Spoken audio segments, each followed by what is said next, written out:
Hey guys, it's Joseph. We recorded this episode earlier this year, so there have been some minor updates since, but the main facts of the case and what we discuss in this episode, generally speaking, remain the same. So we will be doing a part 2 of Luigi Mangione once this case gets underway with the trial.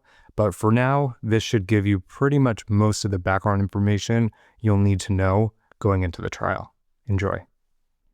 Welcome to Debate the News, True Crime Edition. This podcast includes strong language, discussions about crime, and sensitive topics that may not be suitable for all listeners. Listener discretion is advised.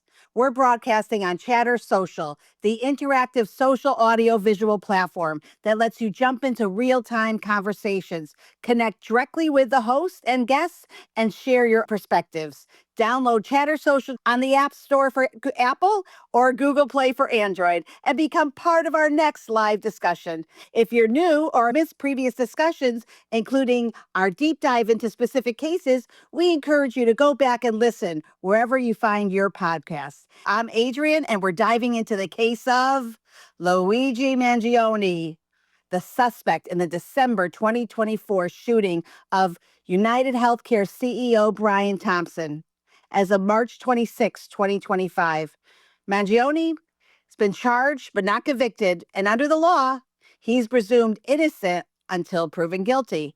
Our aim tonight is to unpack the facts, analyze reactions, and explore what it all means. Let's start with a timeline. Pre-incident background. Luigi Mangione, 26 years old, born into a wealthy Baltimore family. Real estate, healthcare, country club ties, UPenn grad, bachelor's and a master's in computer science, Gilman School valedictorian, robotics captain, wrestler, founded video game club, worked at TrueCar until 2023, lived in Hawaii, surfed, traveled Asia in early 2024. Chronic back pain from 2023. He had spinal surgery in July. Reddit posts show recovery struggles, frustration with healthcare. December 4th, 2024, the shooting. 6:45 a.m. Brian Thompson, 50, UnitedHealthcare CEO, shot outside New York Hilton Midtown, heading to investors conference. New York Police Department called it a brazen, targeted attack. Surveillance shows masked gunmen using a 9mm ghost gun with silencer. Shots to Thompson's back. Evidence, a water bottle, a kind bar with Mangione's fingerprints. He flees on bicycle, dumps backpack with Monopoly money in Central Park, and by 7:31 a.m. takes a cab to Port Authority bus terminal, boards bus out of New York. December 4th to December 9th, 2024, the manhunt. So he has a 5-day evasion from police. He moves between Philadelphia, Pennsylvania, and Pittsburgh, Pennsylvania. The NYPD releases suspect photos, and a multi-state manhunt begins. On December 9th at 9:14 a.m. in Altoona, PA, at a McDonald, a customer recognizes him. The customer reaches out to an employee of that McDonald's, and the employee calls 911. The Altoona police respond to the scene. They identify and arrest him on suspicion of the murder of Brian Thompson. His arrest yields a 3D printed ghost gun, a silencer, fake IDs, $10,000 in cash, and a diary with an entry made on October 22nd, 2024, with plans to, quote, whack the CEO at the annual Parasitic Bean Counter Convention. That convention he referenced in the diary entry was actually the investor conference at the Hilton in Midtown Manhattan, where he allegedly murdered Brian Thompson.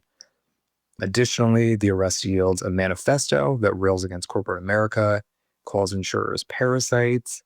Then the Manhattan charges come. They charge him with second-degree murder, a weapons charge, and forgery charges. Pennsylvania adds gun charges and ID charges, and he is held without bail at SCI Huntington. On December 10th, he resists extradition at Blair County, Pennsylvania hearing. He shouts that his arrest is an insult to American intelligence. His lawyer, Thomas Dickey, plans a not guilty plea. The evidence mounts. Fingerprints are matched to him. The gun matches him. They match a burner phone to him. On December 14th, a New York grand jury indicts him on state charges, which is first-degree murder as terrorism. December 19th, he waives extradition from Blair County, Pennsylvania, and is flown to New York. Federal charges are unsealed in a criminal complaint. He appears before Judge Catherine Parker, confirms that he understands the charges, but he does not enter a plea, and is detained without bail. December 23rd, he's arraigned in Manhattan on 11 state charges, pleads not guilty. A bunch of people chanting "Free Luigi" are outside the courthouse, and his defense fund on GoFundMe hits $750,000 as of March 2024. Now we're going to get to the federal charges, and the source for this is an unsealed 10-page federal criminal complaint from December 19th, 2024 in the Southern District of New York, authored by FBI Special Agent Gary Cobb, filed after Mangione's extradition to New York. Here's a breakdown of the charges. First was murder through use of a firearm. It alleges Mangione shot Thompson with a 9mm pistol in a premeditated act tied to interstate stalking. The maximum penalty is death or life imprisonment. The evidence to support that charge is a ballistics match on the gun and surveillance of the shooting. Next charge is interstate stalking resulting in death. It claims Mangione traveled from Georgia to New York starting November 24th, 2024 to stalk and kill Thompson. Maximum penalty is life. The evidence to support it is notebook entries. We mentioned that the October 22nd entry to quote whack the CEO at the investor conference. Also, they have travel receipts. Next charge is stalking through use of interstate facilities resulting in death. It alleges the use of a burner cell phone, the internet for researching Thompson's schedule, and highways to plan the attack spanning August to December 2024. Maximum penalty for that charge is life, and the evidence is phone records and notebook timelines. The final charge on this list is discharging a firearm with a 3D printed silencer on the ghost gun recovered at arrest on December 9th in Altoona. The mandatory minimum for this charge would be 30 consecutive years. The maximum is life, and the evidence to support that is a silencer functionality test and witness accounts of muffled shots. The complaint cites Mangione's manifesto and the shell casings, which were etched with "delay, deny, deposed" on them and found at the crime scene. It cites that as intent evidence, framing the act as a, quote, symbolic execution of corporate greed. Prosecutors note interstate elements elevated to federal jurisdiction overlapping with New York's state case. So Joseph, the gun. I don't know a lot about ghost guns. This is a DIY, like he made it himself. Can you highlight a little bit about that? My understanding of a ghost gun, specifically used in this case, was a 3D printed gun that takes about 7 hours to print out. And it looks like this issue is on the rise, according to the Justice Department data that I pulled. In 2023, there was approximately 27,000 ghost guns recovered. That's a lot of unregistered handguns made with 3D printers. And to contrast that, in 2017, they only confiscated 1,700. So I think as technology is evolving and as the cost of these 3D printers goes down, they become more accessible to criminals who want to use them to print a handgun and not have it detected. It's my understanding that is how he created the guns used in this murder he allegedly committed. Joseph, 30-year minimum for a federal silencer charge? It's a 30-year minimum and a maximum of life, which I was surprised by when I first read that. Okay, I'm not as familiar with ghost guns, but I'd love to hear from someone in the audience. Has anyone made a gun? I don't even know if you're allowed to, so educate us. Who can share a little bit about ghost guns? I'd be more than happy to jump in for a second. The quote-unquote ghost guns, they're just a 3D printed lower portion. So what the ATF considers a firearm is a part of the firearm that incorporates everything. So the fire controller, the trigger control group, the magazine, it essentially brings in all the major components of a firearm together. Now, it's always been legal and it still is legal federally. States might have different views. It might have you go through different steps, but it's generally considered legal for you to make your own firearm. And it doesn't have to be serialized, but it does depend on states whether or not you can do that within your own state. It does take about 7 hours to 3D print one lower for a pistol, but in reality, you can actually produce multiple pistols in essentially one run of a 3D printer. He produces all from PLA plastic, and it really brings into question kind of the regulations that you can get 30 years to life, or at least 30 years in prison for a silencer. Let me ask you another question, Daniel. If I was to make a 3D gun in my basement and all my neighbors in my community were a neighborhood watch and we all made 3D guns, nobody would really ever know unless we use them, correct? Yeah, and you don't even have to do it in your basement. You can do it in your living room. Wow. So it really is very difficult to control. Would there be a way to control it? Is there a way to put in the 3D printer that it couldn't take any of the CAD or any drawings of a gun? And would that help to eliminate that problem? No, this has been tried, and the pro-gun groups, rightfully so, are going to be against this. It's been, kind of history and tradition that people make their own firearms. So even with the advent of technology, there have been some printers. I don't know if you remember the weird guy Cody, who first started Liberator pistol back in early 2000. I think it might have been 2009 or 10. He was using an industrial sized printer from HP. HP was able to put in protections, but as times have progressed, people with simple CAD software, computer aided design software like SolidWorks, Shape, which you can use online, makes it very easy for somebody to create a totally different firearm that's not recognized by the firearms that are already available on these 3D printing sites. So it'll make the classification or identifying a 3D printed firearm very difficult for a manufacturer to implement controls on that front. Really interesting, Daniel. I know at one point you could actually buy parts from different gun stores, right? Have it delivered and assemble and make your own gun. Is that like still going on where people could just kind of grab all the parts and pieces and put it together? Yeah, they're called 80% lowers. So it requires you to do the last 10% of manufacturing. They have a bunch of jigs, which are essentially tooling to help you make more accurate altercations to the 80% lower. Those kits are still available. They have them for several different firearms, ranging from several different calibers, from pistols to rifles, and it's still legal. But the plastic, if what he's making himself is being lightweight, a function that he wanted, was that part of this? I don't know why he did this. If he was doing it to be untraced, it really doesn't help to have the firearm on your persons that you used to commit the murder. That kind of defeats the purpose. But, ultimately, even if the firearm had a serial number, didn't have a serial number, he was caught with the firearm in his possession. Chances are it probably would have had his fingerprints all over it. The reason he probably made it is due to cost. He didn't have to buy an 80% lower or, kind of really stick too much money into this project. Amazing, Daniel. So glad that you're in the room today. Joseph, did you have a question for Daniel? No, but thank you, Daniel, for explaining. That lays it out a lot more clearly. Yes, I think I heard him say that it's not illegal to possess undetectable firearm or a ghost gun in other states, but in New York City, it's actually illegal to possess, trade, sell, or transport an unregistered gun. So I don't know, maybe it's a little different in New York, but I think that's what he said. Yeah, I made the distinction between federally, it's legal. Some states might have different laws, but the untraceability aspect is a little bit different. The untraceability claims that a firearm, and this is, I think, born out of the 1990s when Glock pistol was introduced, which is the first polymer lower firearm. And they made the claim that the politicians, I should say, made the claim that these firearms are untraceable. They'll get through metal detectors and you'll have a gun on the plane. But in reality, the upper portion of the firearm is all metal.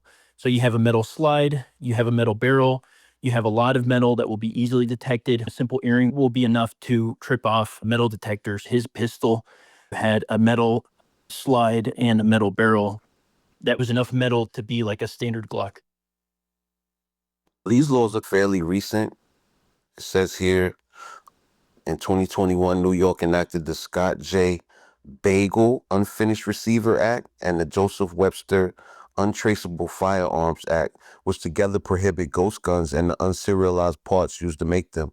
Most of these laws provisions took effect in 2022. So it's a fairly new law, but that's how it is in New York. Yeah, and then you wonder how those laws stopped the assassination of a guy doing his job. What do you mean? How did it stop him? Yeah, you would have thought with these laws on the books that somebody like Mangione wouldn't have done what he did. He broke firearms law in New York. I agree with you wholeheartedly when you say that, but my main question would be, why has he not been indicted? What is this delay in the indictment? Because it seemed like a case like this would be a slam dunk case. So why has he not been indicted? I unfortunately, or maybe fortunately, did not go to law school. I would imagine it's probably just the popularity, but I'll wait for a lawyer to come in. Yeah, that's a good point, God. I don't know that, but I do know that there's a federal investigation and then there's the New York state investigation and also the Pennsylvania state investigation because that's where he was apprehended. So you have multiple jurisdictions going at this. So maybe that could have something to do with it, but I don't know offhand. I would think that he would have some type of case for transporting this firearm across state lines on multiple occasions if he came from wherever state and then he came into New York and then he left New York with the firearms as well. Isn't that illegal? He's only going to probably get charged for the silencer because that's under NFA. You're required to pay a $200 tax stamp and to have that silencer stamped by the ATF and recognized by the ATF. And because he didn't go through that process, he's going to face NFA violation. I was going to ask if maybe that was why it was categorized as an act of terror, possibly because of the traveling across state lines, but I didn't know if there was other reasons for that. Interesting. So, Joseph, I absolutely love Debate the News. And if you're listening and you haven't heard it, go find Debate the News. It's amazing with Jonathan Bing and his co-host. It's incredible. But we got to bring in politics for a second, Joseph. We have to bring in politics here. So, Joseph, was this a vigilante justice or a systemic failure? What do you think? So, it would depend on who you ask. I think that this is vigilante justice. I think that committing a homicide is not a heroic act. I think that's an act of vigilantism. But there are some people who would disagree with that. There's a lot of animosity towards the insurance industry, specifically the health insurance industry. A lot of younger people have been quite vocal about seeing this as not so much vigilante justice. So what do you think, Adrienne? That's interesting, Joseph. 41% of under 30 in a January 2025 poll justify it. The left sees it as a systemic collapse, and the right pushes it as a death penalty. I absolutely think it's wrong. The man lost his life. He was a father, a husband, someone's son. No matter what was going on, he didn't deserve to die. Let's go. When this case first broke, we talked about it in Debate the News. Everybody had their idea of what the crime should be. But I was one who already said that it should have been terrorism. The reason why it should be terrorism is because he made a manifesto and did it to make a statement. He did it because he wanted to accuse the insurance industry of being some type of industry that's foul. So he didn't just kill this man because he had a problem with him, because he had a problem with his girlfriend or something, sleeping with the man or something. No, he did it because the insurance industry he felt was a vile industry and he wanted to make a statement to the world. That's what makes it terrorism. Thanks to God. Who wants to take on the villain in the room? Who's the villain, Joseph? The insurance company? Jonathan being here. Luigi is the villain. He's definitely the villain. I'm sorry. I understand he doesn't look the part, but I think in America, people get infatuated with it because right now, his GoFundMe is like $700,000. Guy's rich, wealthy, doesn't need a GoFundMe, but America is still sending him money because he looks like them, But he's definitely a killer. It was caught on video. It was cold-blooded. So he's definitely the villain here. He's being romanticized. There's nothing romantic about what he did, in my opinion. Yeah, I definitely agree with Jonathan. I think he is the villain. And here's why. He planned this. This wasn't an accident. This was something he well planned. He knew exactly where he was going to stand, where he was going to wait for this man. He knew exactly the time. He wrote this to the T. He had a plan. He wrote it down step by step, and he executed, knowing that he was going to assassinate this man. So he's definitely the villain. Why people wants to justify him and agree with him, I understand that a lot of people are upset with the insurance industry, and I can see why, but that's not a reason to go and kill somebody. Okay, there is other ways of protesting and getting your voice heard.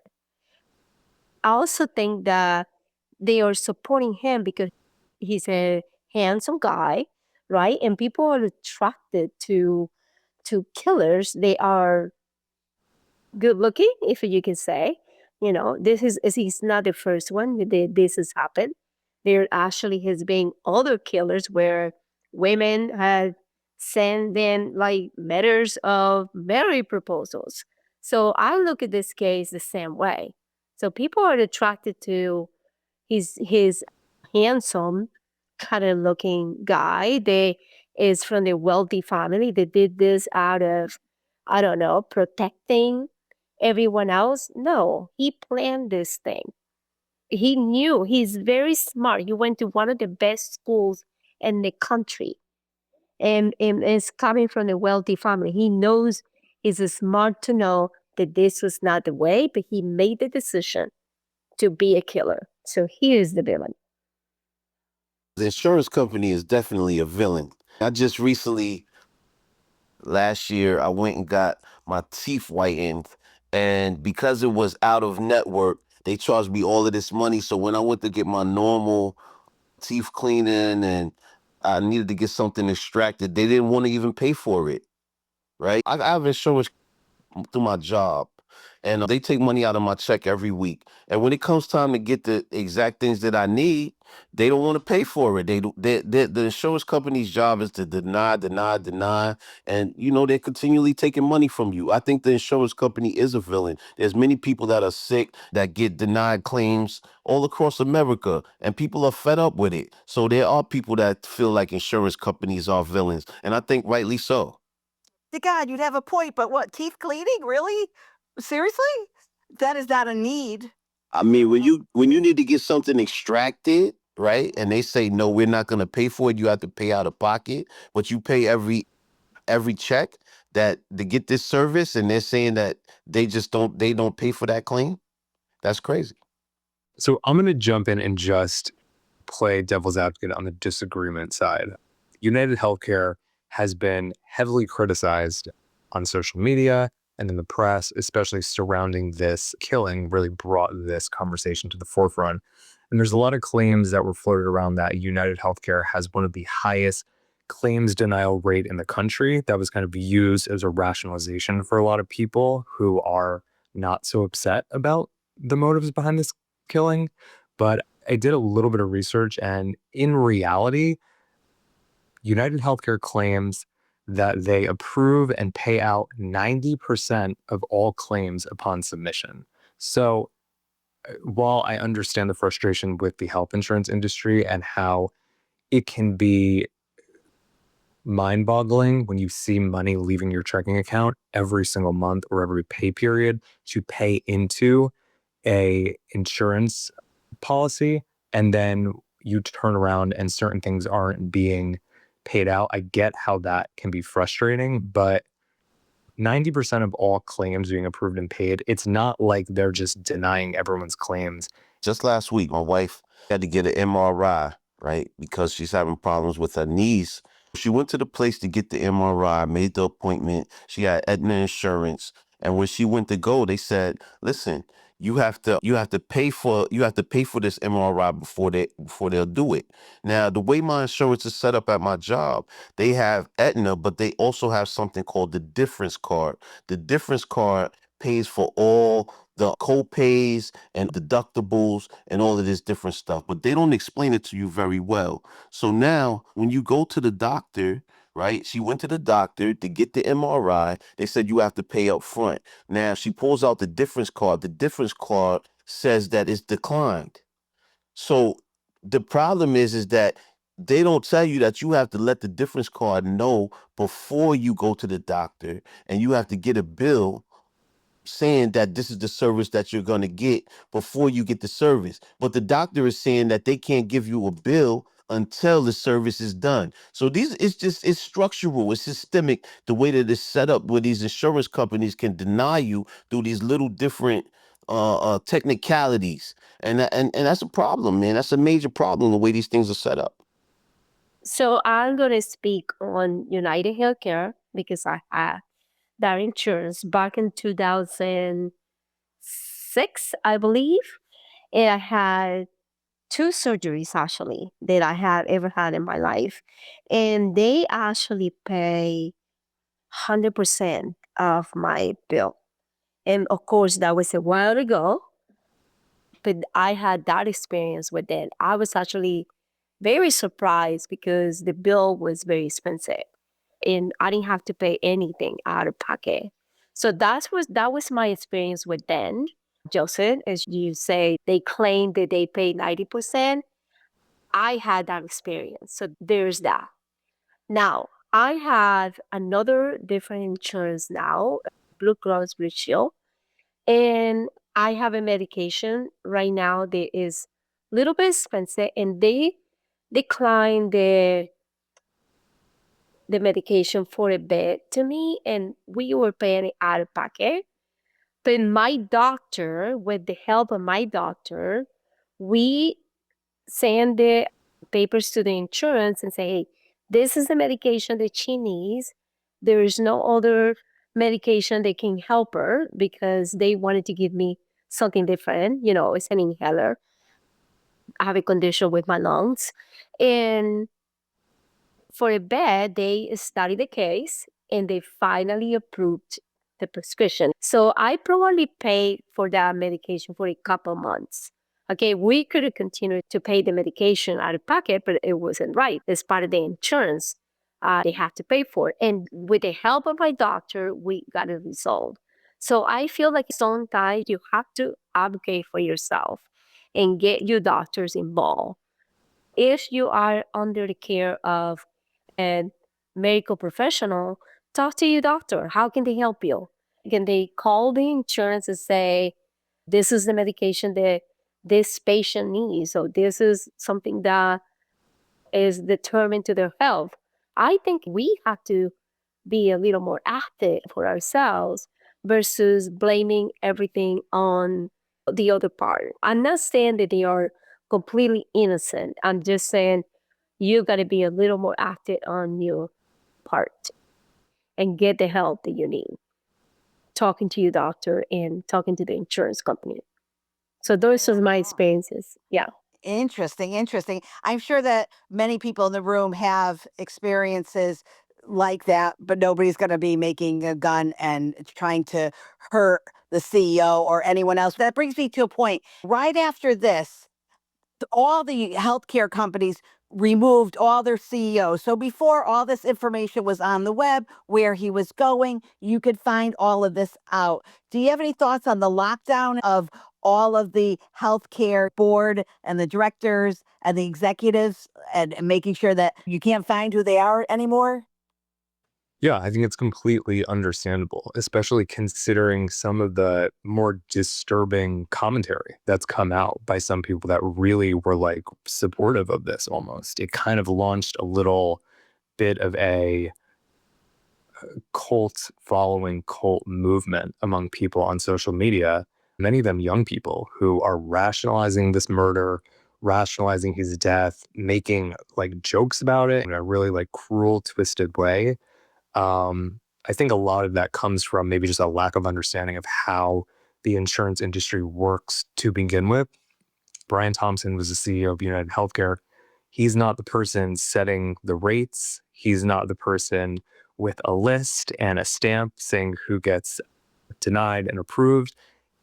the insurance industry is heavily regulated. There are so many variables and so many factors that play into all of those things. So to hold the CEO of one company responsible is just naive and just crazy to me. And I think it's also important to mention that UnitedHealthcare has stated that Luigi Mangione was never a client of UnitedHealthcare.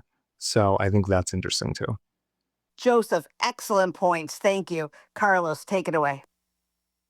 But we have to understand that we're operating on the assumption that he actually did this. They have not proven beyond a reasonable doubt in the court of law that he did this. And if Luigi Mangione actually did this, just like Joseph said, I don't understand what his rationale, even beyond a manifesto, for this, because he came from means. So he would not have had to really go through the particulars that someone who didn't come from means have to do when they fight with the insurance company. My guess is that he would have to have been touched by this in some other way. Maybe somebody he knew very well, he lost to insurance corporations, and the fact that they denied coverage, and somebody probably is in the ground because of that, and that he's probably holding a grudge. But we also are operating on the assumption that he did this. And if he did not do this, then whoever did do this, what is their motive for doing it? I kind of blame a little bit UnitedHealthcare, although it's never right to go and kill somebody. But I also don't think it's him. Something still doesn't add up, including the eyebrows. Doesn't match what was there on the suspect and how he looks now. It's just, I don't know, something doesn't add up. And why did he have it all still on him? That's just what throws me off. It's a double-edged sword, right? Like, you have a situation where before people even knew how he looked, it was like, oh, they killed the CEO of a healthcare organization that's killed thousands with their AI-generated decisions to decline people. And that's what the conversation was first. Then we saw the potential of the person who potentially would have harmed him. It was like, oh, well, he's like, he's kind of an Avenger or whatever. But I think it's more the reason that people are kind of flocking toward him and the whole situation is the fact of what you have gone through when it comes to healthcare. People have lost homes, jobs, just everything, just because the healthcare in this country is insanely expensive. Hundreds of thousands of dollars who have been charged for the tiniest things. And so it was more of a situation where people were frustrated, I think. So, yeah. And I just want to add to that, with the cost of medication and all that, healthcare is insanely corrupt, is what it is. And I'm not saying, look, nobody deserves to get what that guy got, but in what other universe would government officials and just the law in general allow one of, if not the largest healthcare insurance provider globally to go through? Like, you think about it, when someone files a claim for health, okay, yes, some of them might be bogus or some of them might be inflated a little bit, but they deserve to have a real person look at that claim and say, oh, this guy had his leg amputated, he had to be put under anesthesia. And they're using AI to not accept claims. I mean, like, it's crazy, and they just look the other way. So Taylor, first of all, Denia, thank you. You came in, you stirred it up. I love it. You stirred the pot up. And Taylor, so what you're saying is that we are no longer people. I am no longer human with my heart racing when I file a claim or when my doctor asks if I could have surgery. I'm not a person, I'm an AI. Is that what you're saying? I just become like another little bot that's asking if I could I don't really have any emotions. No, the insurance company is using an AI system to approve or not approve a human being's insurance claim. That's what I was saying. But they don't know if I'm a human being. I could say I have kidney stones and I need kidney surgery, but maybe that's not in the AI's mind. There's no emotion anymore behind the denials. So it's all really, in a way, we become bots too, because there's no care. Look, at the end of the day, I guarantee the big CEOs of United Health, all they're worried about is a percentage. They don't care how the AI thinks, accepts a claim or rejects a claim.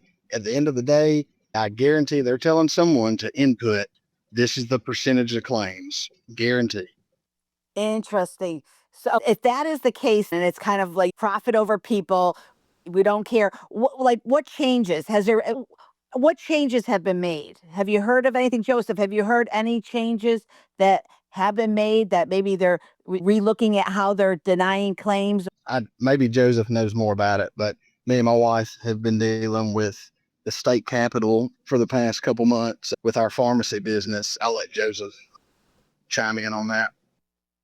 Yeah, other than probably spending a lot of money on security for their top level people, I'm not aware of any changes. They're busy. I don't think that they're going to be reworking their formula because of someone like Luigi Mangione. That is not even a speed bump on their gravy train of corruption. They're not even concerned about that. This isn't even a hiccup. Let's say any change they're making is 100%. They might be spending 50% on security. The other, and I bet it's more than 50%, is on PR and marketing. All they're doing is saving face. It was talked about for about a week or two before he was captured. And then it kind of just came to a halt. They caught him.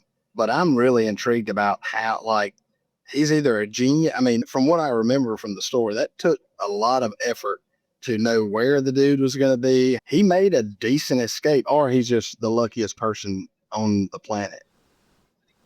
And then the most unlucky, the way he got caught. It just doesn't make sense. It does seem like it was pretty well executed. He really seemed to have thought this through, mapped things out, but made quite a few mistakes after the fact. And a couple before, one of them being he lifted his mask down, I believe at the hostel he was staying at in New York. So the woman who was checking him in could see his face. That, I think, was the first photo we saw of Luigi that was released to the public. So he made some mistakes. And my personal opinion is if he wanted to succeed in killing the dude, he would have had to have planned that whole thing out to have been able to execute it efficiently, right? I think, this is just me personally, he was so mad at the system, once he accomplished what he wanted to, yeah, he wanted to escape, but getting caught, I don't really think he cared. I'm not saying he wanted to be some celebrity, but I'm just saying, mission accomplished.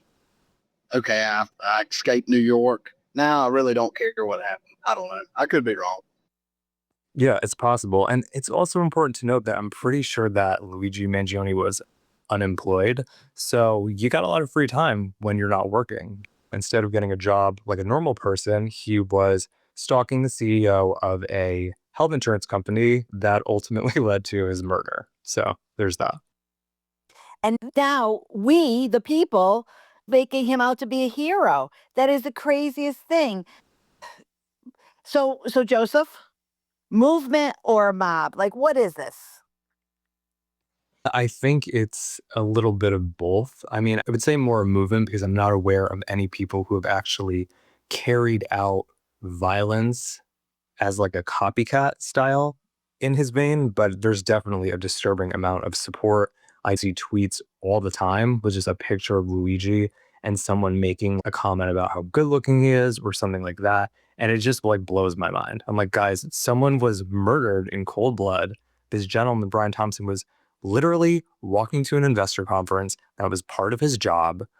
It's just, the whole thing is distasteful to me, the overwhelming support for him. It really is. So then let's talk about mental health, because there is talk in Reddit that he had back pain, that he was suffering from depression. He hasn't had a psych eval. Has he had one, Joseph? I don't remember. So apparently no psych eval has been done yet. That could have changed. His defense had hinted at a breakdown of sorts. We did see him lash out and start screaming like an absolute lunatic when he was still in Altoona, when they were trying to extradite him. So we've seen a little bit of that in the public. So unclear. Let's talk about the media influence, because that is also amplifying the situation and really superhero or complete terrorist criminal. So 10 plus podcasts by March 2025, calling in the CEO slayer versus terrorism. Media is definitely driving a lot of this conversation. And some people, Joseph, are saying that the people that are following him, helping him to raise almost $750,000, that it's like birthing a cult, the cult of the Luigi's Angels. What do you think? Yeah, I think I'd be interested to hear from the audience. What do you think? Do you think that this incident really ignited a conversation about the disdain for the insurance companies and the healthcare industry? Or do you think that this has kind of always been something and this just brought it to the surface? I see Leah's hand is raised. Take it away, Leah. I'm wondering, no, all along there have been women who write letters to men in prison and stuff like that. But taking this one just a tiny step further, maybe it has something to do with the fact that he's this social media type person because he got so famous on social media. Maybe these little girls and young women that are sort of championing him, maybe that has something to do with it. It's almost like it's not good or bad as long as you are famous on social media. I think a lot of prisoners get mail sent to them. There's a whole clique of people that are just into that. They write inmates. The difference here is social media, and he was in the spotlight. But I mean, everybody's getting mail. I bet 75% of inmates in prison who are single get mail sent to them from people that might not necessarily know them. 80% of people are definitely not getting mail in prison. That's definitely cap. I don't know where you got that idea. A lot of people are never receiving mail in prison. A lot of I'm glad you correct me. That was, I grabbed that number out of thin air to God. What percent do you think, if you had to say? We're not holding you to it, but if you had, I'd say about 30 to 40% of people might receive consistent mail. 10-4. Thank you, man. That's crazy. I never got any mail when I was there. Okay, just kidding on that one, guys. Wow. Do you think because he's a rich kid, that's helping to bring on the woman that want to date him through prison? How rich? I missed that. I know they had a bunch of hospices, which makes money, but has there been any facts thrown out there? How much money does the family have? So I don't have a dollar figure, but for reference, they owned not one, but 2 country clubs, and I think somewhere around 10 care facilities. So I would imagine they're pretty rich. Like, who cares? Like, even if United Health screwed you over, you got 10 of those plus 2 country clubs. Like, you're sitting pretty. I'm sure all those were paid for too. I mean, I don't know, man. I wouldn't. I'd still be concerned, but I wouldn't let it keep me up at night. That was what my family was going to leave me. I actually kind of call cap on the fact that he did this because he's so concerned about the people and the insurance companies. There was a funny story that I think it was the TMZ doc that I watched, brought forth by his roommates when he was living abroad after college. He told them that he was involved in the financing of a book, and it turned out that that was a lie. He had no involvement in this book. It was just a book that he read and he found very interesting, and it was something about corporate greed. What he actually did was he bought 400 copies of that book online so he could go around and tell people that he was involved in the financing to sound important. Then he reached out to the author, flew to India to meet with him, and the author, I guess because he bought 400 of his books, agreed to meet with him for an hour. So I did the math at $25 a book, roughly. That's about $10,000 that he spent. I think that money could have been much better spent on, I don't know, establishing a charity, helping people pay for their medical bills. There's so many things that Luigi could have done with his, I'm assuming, family's money to really make a statement and help people and actually make a positive change. But instead, he decided to commit a murder. Does anyone have any thoughts on that? Joseph, I want to bring up, he knew when he was etching into the bullet cases, deny, defend, and depose, that those would be found pretty quickly, right?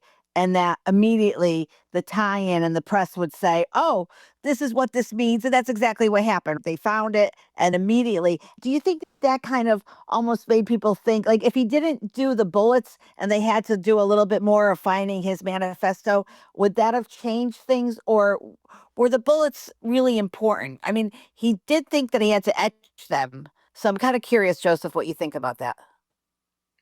I think he was definitely trying to send some kind of a message, but in my opinion, looking at this case, I think that it's deeper than really the message that he's claiming he has and the kind of breadcrumbs he's leaving with the bag of Monopoly money.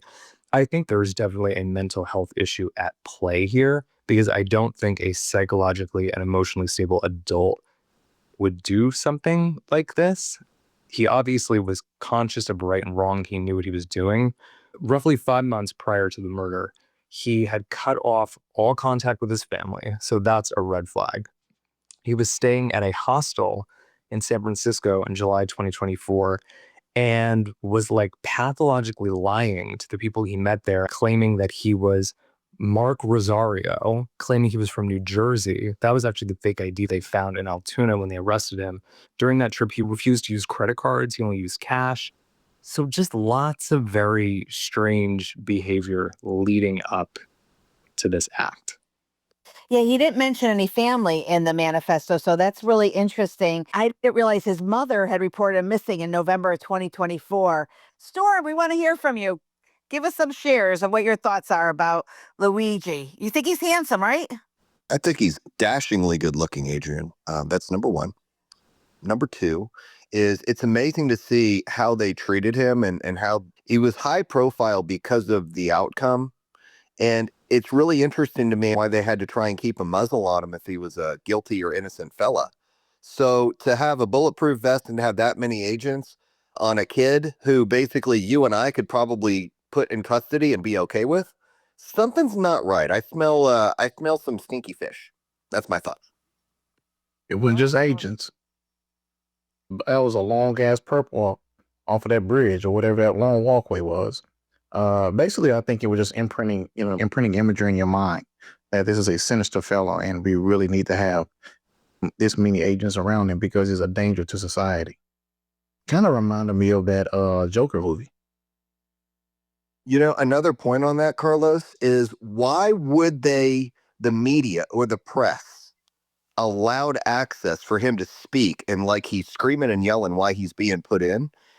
Look, I know that they can keep a high profile, very protected, much easier than that. And number two is they can completely shut out the media. So, Adrienne, in your opinion, do you not feel like that was somewhat planted, or do you feel like that happened to be an oopsie? In all honesty, I'm like, are they trying to protect him from someone that wants to kill him? I honestly don't know. I think that he's a cute kid and maybe it makes him look a little bit more scarier. Maybe there's going to be a juror that's going to see that when they're not supposed to be really looking at the papers, and maybe they'll go, oh, he's very dangerous. They put him in a bulletproof vest. Yeah, Good one. they put bulletproof vests on high profile people who have crimes like that because they don't want them to get killed before they go to trial. DeGod, I'm with you on that. But here's the other thing. If you're wearing a bulletproof vest and somebody's going to take a shot at you, they're not going to shoot through the chest. They're going for the head. I'm just saying, the guy's head was exposed. So if you have to protect somebody, you're not going to give somebody a public shot. So they would have taken him into custody where press or media was not allowed. I just can't figure out. That literally doesn't add up. Nobody can logically explain that to me yet. I'm hoping somebody can. And they would have put the bulletproof vest underneath of them clothes. What they're doing is they're trying to make them look like an enemy combatant to imprint that image in your mind. That's what they're doing. They know the power of imagery.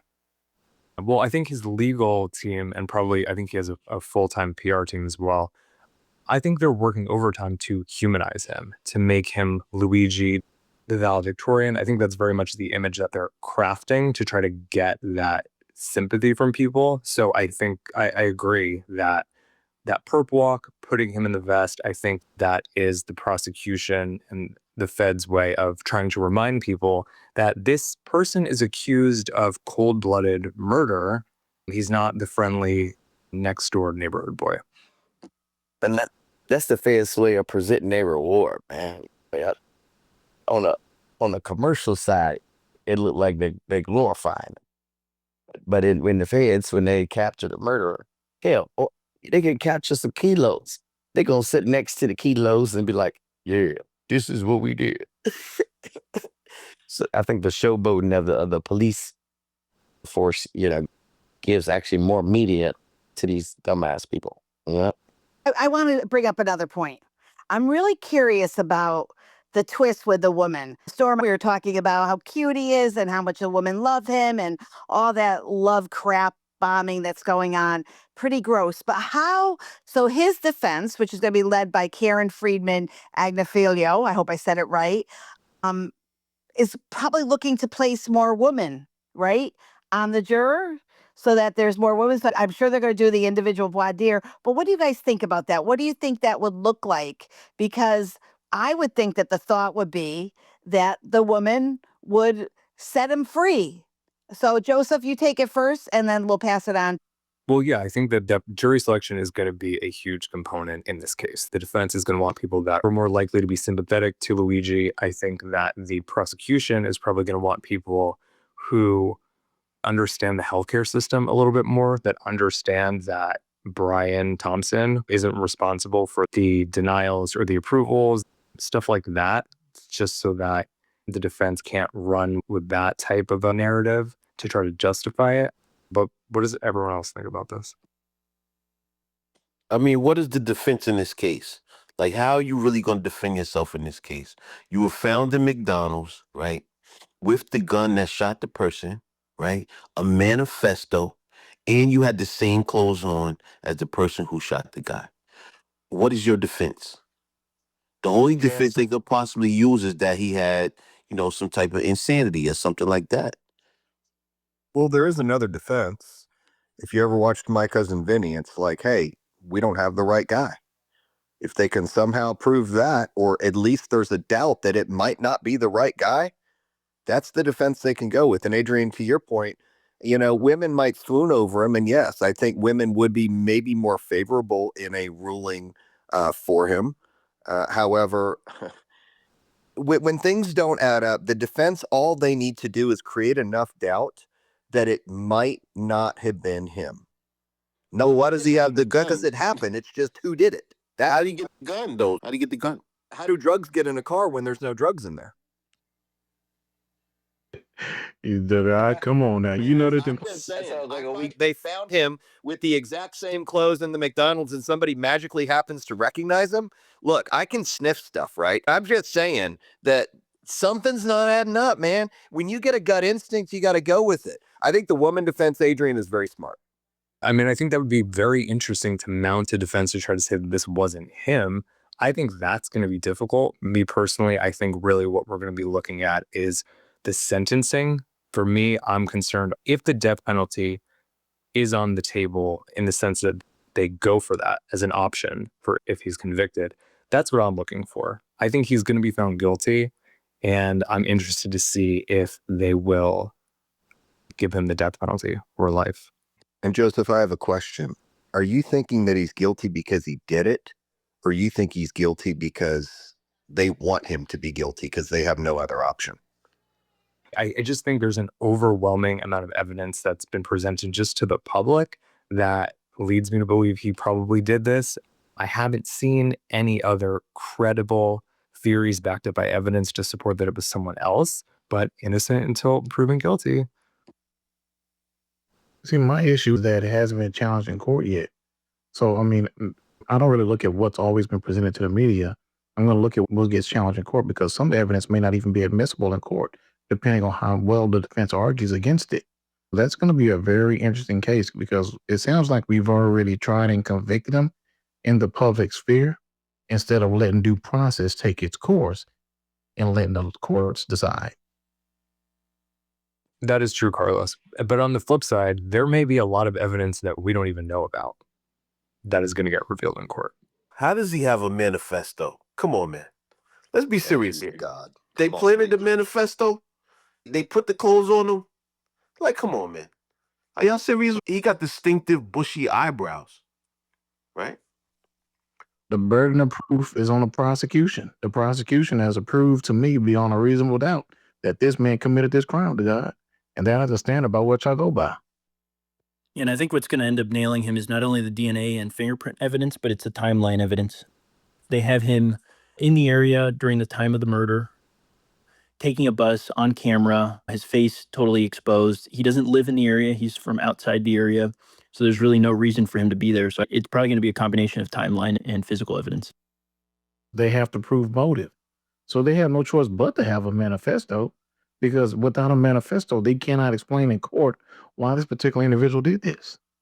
But they don't necessarily need to explain why. The why doesn't matter so much as long as the evidence lines up, putting the person in the place of the murder and any other physical evidence. It doesn't really matter why. It's just whether or not they did it. I just don't understand why somebody who's 26 years old, still covered by their family's health insurance, who, according to all stories, comes from a well-to-do family, why he would be complaining about cost when chances are he wouldn't have had to pay out of pocket. He'd still be under his parents' health coverage. And it wouldn't really matter to him because his family already has a ton of money. Don't you understand what happened? He was a sex star. He did X-rated sex tapes, and in Hawaii he got an injury.